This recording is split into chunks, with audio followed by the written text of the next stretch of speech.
Jemaat dipersilakan duduk kembali. Shalom. Ada sukacita, amin.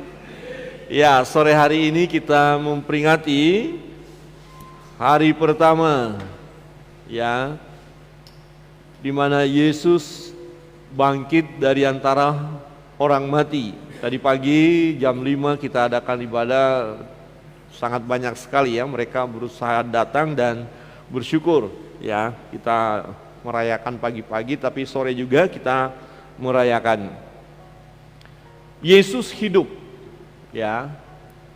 Nah, Bapak Ibu Saudara yang terkasih dalam Tuhan, ada banyak orang yang meragukan apakah betul Yesus hidup, apakah Yesus bangkit ya.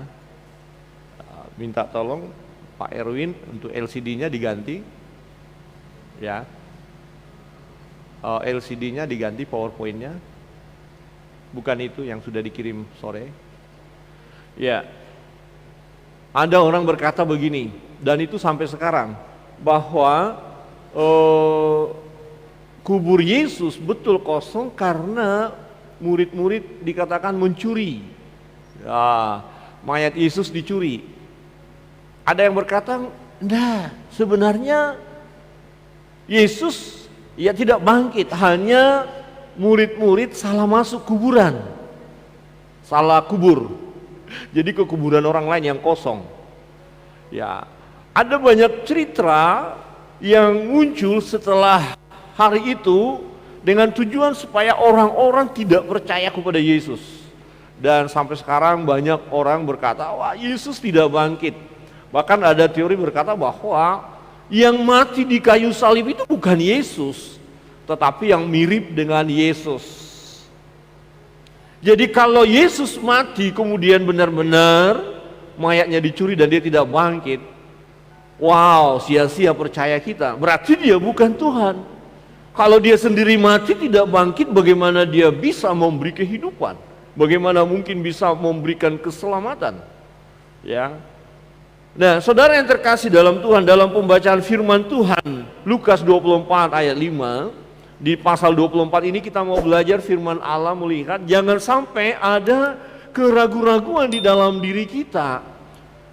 Ya, apakah betul Yesus itu benar-benar bangkit hidup atau tidak? Karena kita dipengaruhi oleh ajaran-ajaran lain.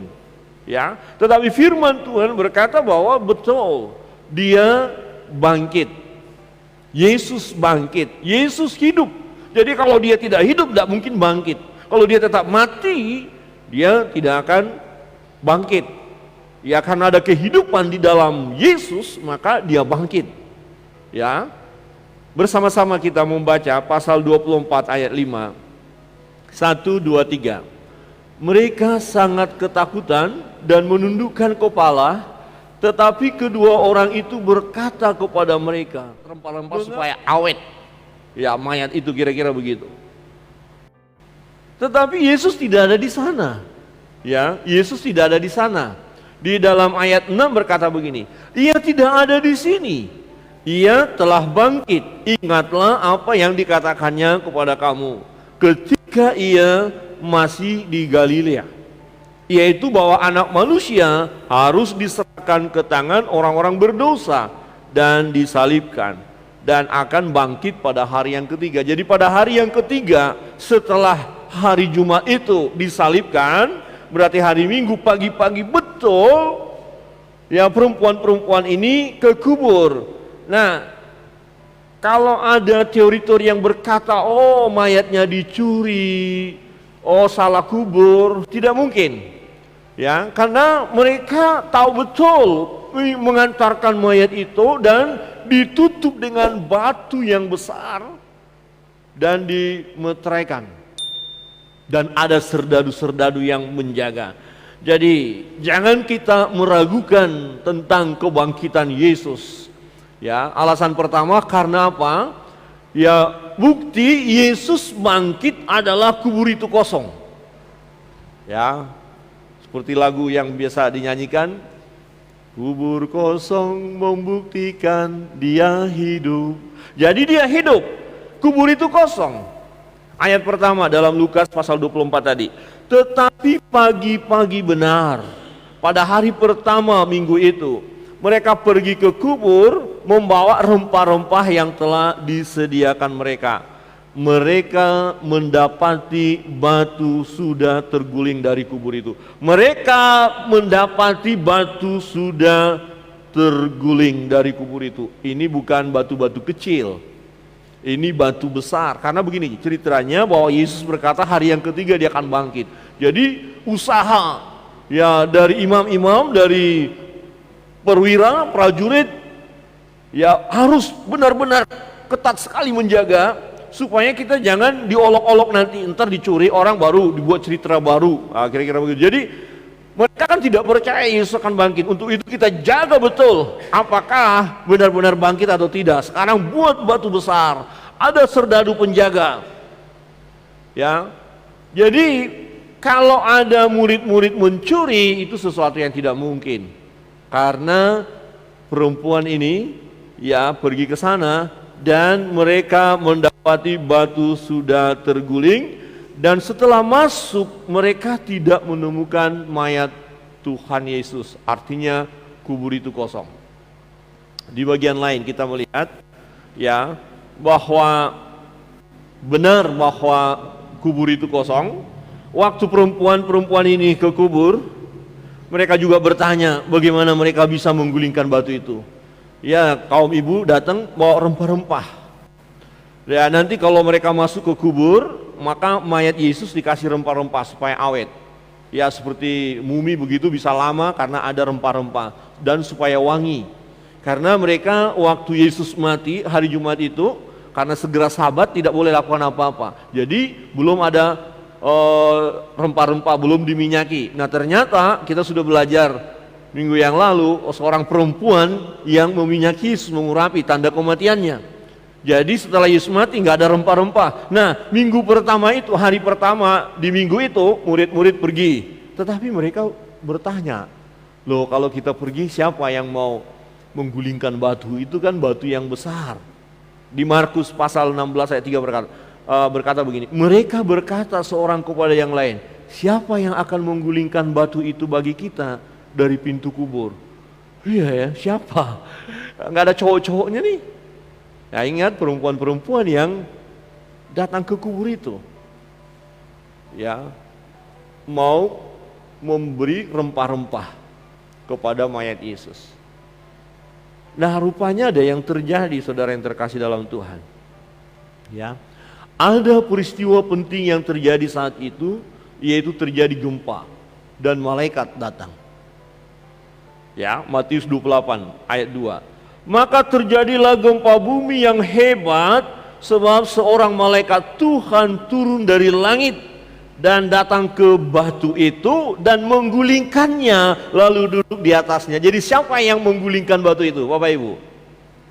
Siapa yang menggulingkan batu itu? Ayat ini berkata siapa? Malaikat. Jadi malaikat Tuhan datang dan digulingkannya, dan waktu itu terjadi gempa. Nah, nanti serdadu itu tahu apa yang terjadi. Tetapi imam-imam berkata, "Oi, kasih cerita palsu, jangan beritahu yang asli. Bilang aja bahwa dicuri mayat Yesus." Ya. Jadi serdadu yang melihat itu, dia putar balik kebenaran demi uang. Ya, dia bukan orang percaya, dia menghalalkan segala cara. Ya, dan akhirnya berita itu bahwa mayat Yesus dicuri. Tapi sebenarnya tidak. Ya, malaikat datang dan menggulingkan batu itu sebabnya perempuan-perempuan melihat bahwa batu kosong, dan mereka juga berpikir awalnya mungkin sudah dicuri orang mayat Yesus. Begitu, mereka pun punya pemikiran seperti itu awalnya, karena mereka tidak ada pemikiran bahwa Yesus akan bangkit. Jadi peristiwa kamu lihat Yesus mati mengerikan sekali, tidak terpikir lagi dengan perkataan Yesus bahwa itu akan terjadi dan pada hari yang ketiga akan bangkit. Kalau mereka yakin bahwa akan bangkit, mungkin lebih baik kan mereka buat kemah di situ biar kita lihat peristiwanya. Ya, kita berjaga-jaga. Tetapi mereka tidak lakukan itu. Bahkan setelah melihat Tuhan bahwa Yesus hidup, dan itu tidak perlu kita ragukan lagi. Saudara yang terkasih dalam Tuhan, ini jelas. Ya, kubur kosong, Bukannya Yesus mayatnya dicuri, tidak. Ya, bukannya murid-murid salah kubur kepada kuburan yang belum dipakai, dia pergi, tidak. Tetapi peristiwa terjadi, batu itu digulingkan oleh malaikat. Ya. Kemudian Yesus bangkit. Tadi kita sudah baca, kain kafannya terletak di situ, di tanah. Jadi kebangkitan ini benar-benar tubuh. Jadi tidak ada jasadnya. Jadi tubuhnya itu yang bangkit. Dan ini yang kita kenal dengan nama tubuh kemuliaan. Jadi bisa dikenal. Dia bisa tunjukkan keberadaannya. Ini hidup, betul-betul hidup. Ya, bangkit dia dari antara orang mati. Dia hidup. Kubur kosong membuktikan Yesus hidup. Jadi rempah-rempah tidak dibutuhkan oleh Yesus. Ya, sesuatu yang diperuntukkan untuk orang mati tidak perlu bagi Yesus. Jangan kita membuat sesuatu untuk orang mati kepada Yesus, karena Yesus tidak mati. Yesus hidup. Kubur kosong membuktikan Yesus hidup. Jadi perlakuan kita kepada Yesus jangan kita perlakukan seperti kepada yang mati. Jadi kita punya Allah hidup. Amin. Kita punya Tuhan hidup berkuasa. Dia bangkit. Ya, kebangkitan menunjukkan bahwa dia kalahkan maut. Dengan kata lain, maut itu mau mencengkram dia. Kubur itu mau mencengkram dia. Kuasa kematian itu mau mencengkram dia. Tetapi dia keluar dari kematian itu. Dia keluar dari cengkraman maut. Maka dikatakan, hai maut, di mana sengatmu? Jadi Yesus bangkit. Yesus hidup. Kubur kosong membuktikan dia hidup. Dia tinggalkan kubur kosong itu. Dia tidak ada di kubur. Jadi jangan kita mencari Yesus di kubur, di kuburan. Amin. Coba lihat kiri kanan dan kata, jangan cari Yesus di kuburan. Ya. Halo. Wah, ini saya bergumul. Supaya bisa tertolong pergumulan saya harus ke kuburan. Ke kuburan kemana? Oh, ke makam opah oma. Tanya-tanya dulu sama opah oma. Aduh, jangan. Ya, tanya Yesus di kuburan pun jangan, apalagi tanya opah oma yang sudah meninggal itu. Datanglah kepada Yesus. Dia ada bersama kita karena dia hidup. Bukankah dia yang berkata, aku menyertai kamu senantiasa sampai akhir zaman. Jadi Yesus bersama saudara dan saya. Yesus ada, dia hidup, dia berkuasa. Kubur kosong membuktikan dia hidup. Ada cerita-cerita akan muncul. Jangan pernah terpengaruh dengan cerita-cerita itu. Kita pegang cerita yang dicatat di dalam firman Allah. Inilah kebenarannya. Betul, Yesus bangkit. Kubur itu membuktikannya. Kubur itu membuktikannya. Jadi tidak ada mayat Yesus. Ya. Dan tidak mungkin dicuri atau dilenyapkan oleh orang lain. Tidak mungkin pasukan Roma mengambilnya. Untuk apa? Enggak ada kepentingan. Murid-murid sendiri bingung. Perempuan berkata, ada yang mencuri. Siapa? Para imam. Tidak mungkin, karena mereka sangat benci. Bahkan mereka ingin bukti. Jaga itu betul, supaya akhirnya kalaupun hari ketiga kita buka, harus ada dia di sana. Karena mereka mau membuktikan bahwa Yesus itu bukan Mesias itu. Bahwa mereka mau membuktikan bahwa Yesus bukan Tuhan. Tetapi yang terjadi adalah ada peristiwa penting. Ya, kubur itu kosong karena ada gempa. Batu yang besar digulingkan oleh malaikat.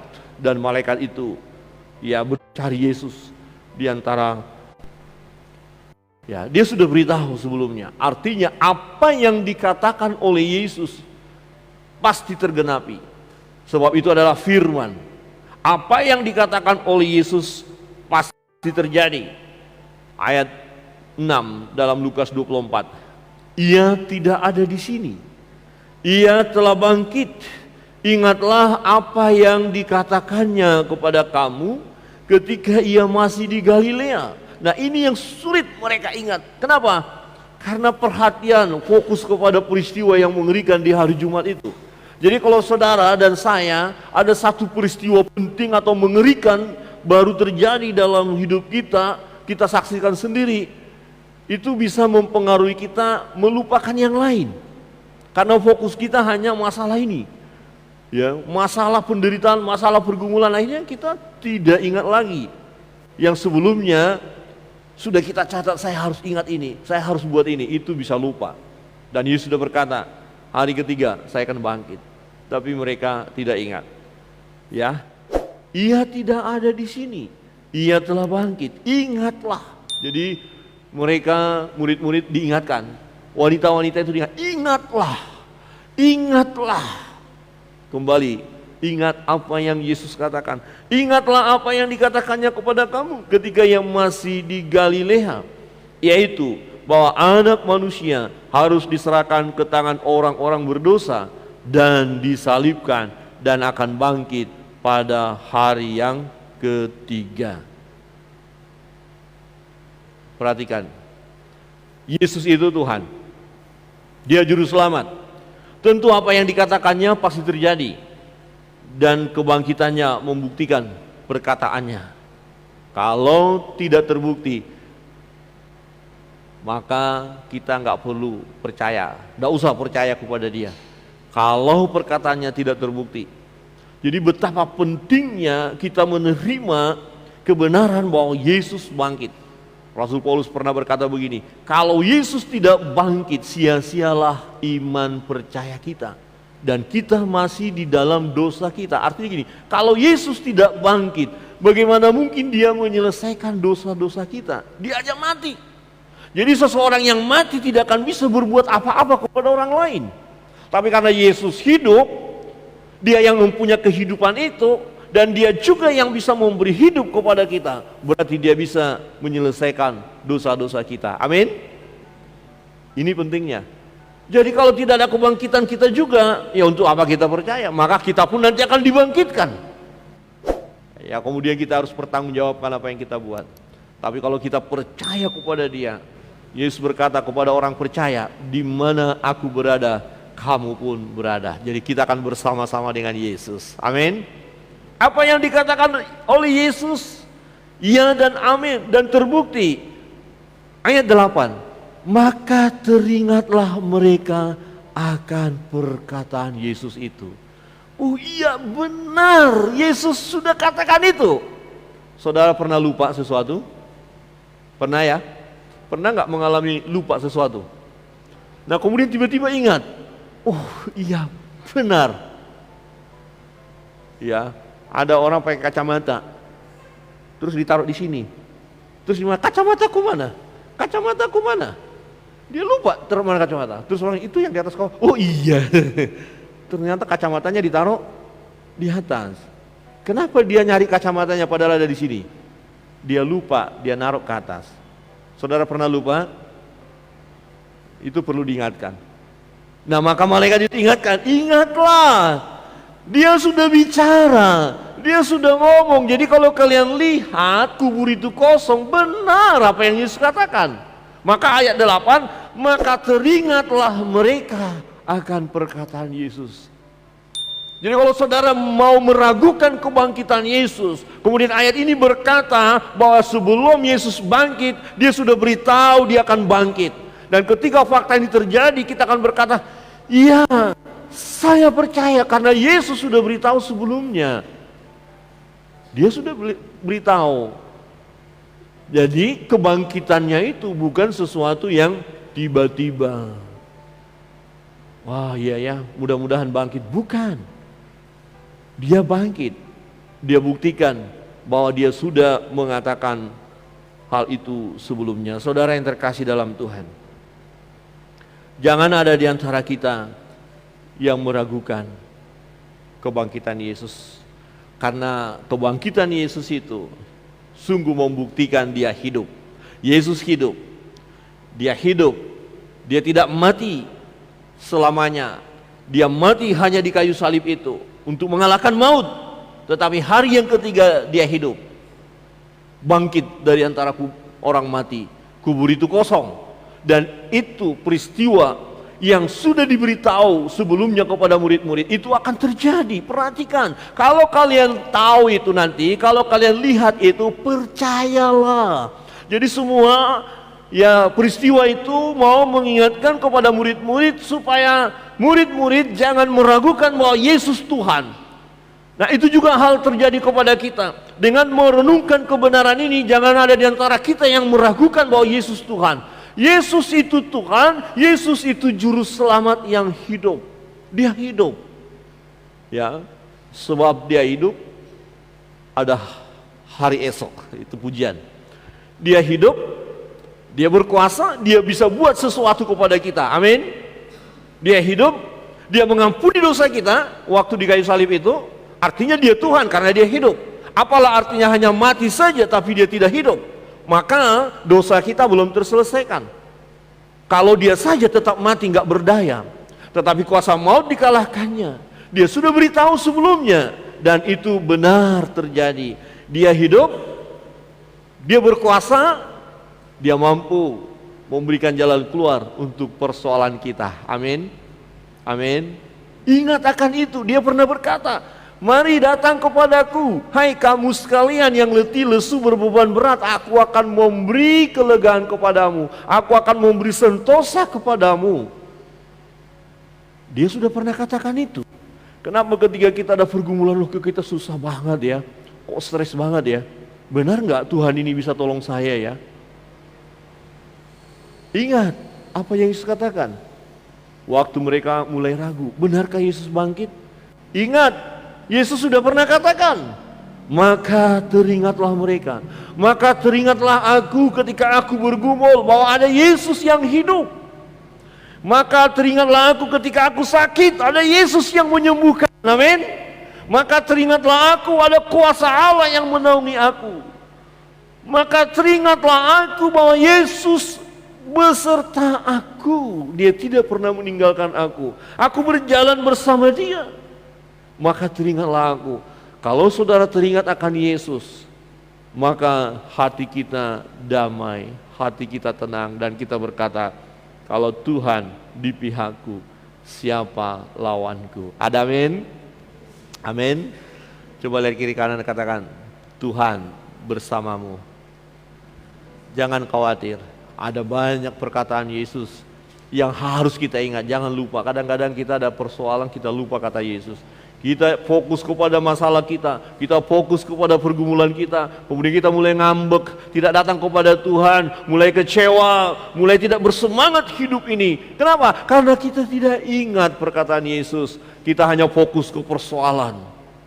Kita berkata, oh ya hidupku kok begini saja. Tadi saya melihat satu YouTube YouTube ya, kesaksian seorang yang akhirnya dia orang percaya. Dia berkata sebelumnya dia nggak percaya, ya umur 4 tahun dia, keluarga ini belum orang percaya karena mamanya sakit. Dia sudah berobat kemana-mana dan divonis dokter ini kayak kanker tulang ya, jadi nggak ada obatnya. Ya kenapa sedikit sakit, dan akhirnya ibunya ini yang sakit ini punya teman orang Kristen dan dikatakan berdoa, Yesus sanggup menyembuhkan, Yesus. Nah melalui itu kan dia diinjili, akhirnya banyak pendeta datang. Tapi kemudian akhirnya bilang, apa benar Yesus itu? Sudahlah kamu jangan cerita-cerita tentang Yesus lah, saya udah lama nggak sembuh sampai 7 tahun sekian. Dan dia divonis dokter akan ya selesai, tidak ada obatnya masalahnya. Ya, jadi bilang coba Tuhanmu Yesusmu kalau bisa menyembuhkan saya, bisa saya percaya sama dia, gitu. Terus datang temannya, iya kamu percaya sama dia dulu, percaya, didoakan, dan ternyata benar, mujizat terjadi, sembuh. Jadi apa yang sudah dokter bilang nggak bisa sembuh, tidak ada yang mustahil bagi Yesus Tuhan. Amin. Karena dia hidup, dia berkuasa, ya, dan tidak ada yang mustahil bagi kita yang percaya. Murid-murid awalnya ragu-ragu, itu yang membuat mereka bimbang. Jangan ragu-ragu dan percaya, ingat akan kata Yesus. Maka teringatlah mereka akan perkataan Yesus. Kira-kira bagaimana perasaan mereka setelah ingat kata Yesus? Wah ya Yesus sudah bilang loh, hari ketiga akan bangkit. Kubur kan kosong. Oh haleluya, kubur kosong. Kubur kosong, Yesus sudah bilang. Dan kita menyaksikannya, kita udah masuk, hanya kain kafan ada di sana. Dan ada malaikat di situ yang berpakaian berkilau-kilauan dan berkata, mengapa engkau mencari dia yang hidup di antara orang mati? Ingat apa yang sudah dikatakan. Iya ya, kok bodoh kali kita ini ya. Kenapa lupa? Yesus sudah ingatkan berkali-kali, aku akan bangkit hari yang ketiga itu. Oh, saya pikir mereka setelah ingat akan senang, akan bahagia. Amin. Saudara pernah lupa taruh kunci motor saudara di mana? Saudara harus pergi tapi lupa taruh kunci motor. Saudara mulai gelisah kan? Cari-cari, setelah ketemu bagaimana? Aduh, memanglah kunci motor ini setelah ketemu kan. Jadi oh iya benar nih, Yesus Tuhan. Haleluya. Mereka bergembira. Dan bukti yang ketiga, karena mereka percaya. Nah, mereka beritakan. Ya, berita kebangkitan Yesus diceritakan oleh orang percaya sebagai saksi hidup. Jadi berita ini bukan dongeng saudara, bukan dikarang-karang orang lain, bukan. Jadi ini diberitakan oleh orang yang sudah masuk kubur itu. Oh kosong. Kemudian mereka bergegas beritahu kepada rasul-rasul, beritahu murid-murid, cepat. Walaupun nanti kita lihat ada rasul-rasul nggak percaya. Ada Petrus di situ, ada orang lain, saudara yang lain di situ, lari ke kubur. Untuk apa? Ingin membuktikan. Dan benar. Ya, kenapa mereka ingin bukti? Karena nggak percaya. Tetapi yang pertama kali perempuan-perempuan percaya, sudah menyaksikannya. Ya, jadi jangan kita ragukan kebangkitan Yesus, bahwa Yesus hidup. Karena cerita ini disampaikan oleh mereka yang percaya kepada Yesus, percaya apa yang Yesus katakan dan sudah menyaksikan kubur itu kosong, dan mereka adalah saksi hidup. Jadi apa yang sudah mereka alami kebahagiaan ketika mereka teringat bahwa ini sudah pernah Yesus katakan dan kubur itu kosong, mereka segera berlari memberitahukan murid-murid yang lain. Ayat 9. Dan setelah mereka kembali dari kubur, mereka menceritakan semuanya itu kepada ke-11 murid dan kepada semua saudara yang lain. Siapa yang menceritakan? Kalau serdadu yang menceritakan mungkin bisa kita ragukan. Kalau imam-imam yang menceritakan bisa kita ragukan. Ini murid-murid sendiri, yaitu perempuan-perempuan, menjadi saksi kunci. Di mana orang pertama yang datang ke kubur pagi-pagi sekali, belum ada orang lain, merekalah yang menjadi saksi. Dan awalnya mereka tidak percaya, tetapi kemudian mereka diingatkan oleh malaikat itu, ya, diberitahukan, dan mereka tahu tidak ada lagi mayat Yesus karena Yesus hidup. Jadi kalau yang memberitakan berita itu adalah saksi mata, orang yang percaya, bukan orang yang ragu-ragu. Bagaimana mungkin kita meragukan beritanya? Jangan meragukan tentang kebangkitan Yesus. Dia hidup, dia berkuasa. Murid-murid, yaitu perempuan-perempuan ini, segera menceritakan. Mereka begitu bahagia, begitu senang. Ya, perempuan-perempuan itu ialah Maria dari Magdala dan Yohana dan Maria ibu Yakobus, dan perempuan-perempuan lain juga yang bersama-sama dengan mereka memberitahukannya kepada rasul-rasul. Itu suatu hal yang menggemparkan, tapi sukacitanya luar biasa. Jadi mereka tahu Yesus tidak dicuri mayatnya, tapi Yesus bangkit, Yesus hidup. Ini, wah, ini berita yang luar biasa saudara. Oh, kira-kira begini, kita nggak kecewa dong mengikut dia, kita nggak kecewa jadi muridnya, dan benar apa yang dikatakan. Jadi mereka bergegas menemui murid-murid yang lain, rasul-rasul.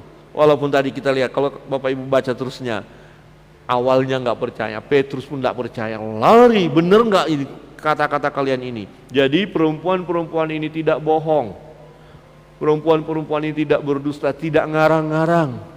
Karena mereka tahu di mana kubur itu. Murid-murid tahu di mana kubur itu, dan mereka pergi. Dan mereka coba masuk ke dalam. Dan memang tidak ditemukan. Jadi karena berita ini disampaikan oleh orang percaya, oleh saksi sendiri, bagaimana mungkin kita meragukannya? Jangan kita meragukan. kebenaran firman Allah. Amin. Saudara, yang menarik, setelah mereka menyaksikannya, setelah mereka percaya, mereka memberitakan. Menjadi berkat bagi kita adalah kalau saudara sungguh percaya tentang kebangkitan Yesus, jangan hanya untuk diri kita, jangan hanya untuk diri saudara, tetapi mari kita bagikan kabar baik ini. Kita sampaikan kepada banyak orang. Karena orang-orang yang tidak suka dengan Yesus, yang tidak percaya kepada Yesus, memberitakan kabar palsu, memberitakan kabar bohong tentang Yesus. Dan salah satunya beritanya adalah Yesus tidak bangkit. Tetapi kita yang tahu kebenaran, jangan diam. Perempuan-perempuan itu tidak berdiam. Mereka pergi memberitakan, dan sejak itu mereka terus beritakan. Walaupun masih awalnya ada keraguan-raguan. Nah, untuk keraguan-raguan itu Yesus datang meneguhkan mereka. Yesus menampakkan diri berkali-kali supaya mereka mantap iman mereka. Kalau para rasul akhirnya begitu mantap sampai kepada pencurahan Roh Kudus itu, dan kemudian mereka pergi memberitakan kabar baik itu, dan kita akhirnya memperoleh kabar baik itu. Bukankah saudara-saudara kita yang lain pun membutuhkannya? Mereka perlu kabar baik itu, dan kitalah pribadi-pribadi yang seperti mata sendiri, yaitu murid-murid, dan mereka sendiri percaya kepada Yesus. Saudara yang terkasih dalam Tuhan, kita jangan sampai meragukan Yesus Kristus Tuhan kita. Jangan kita meragukan kebangkitan Yesus dari antara orang mati, karena kebenaran firman Tuhan. Yang pertama, kubur Yesus sudah kosong, dia tidak ada di sana. Tidak butuh rempah-rempah untuk mayat. Yesus tidak butuh itu.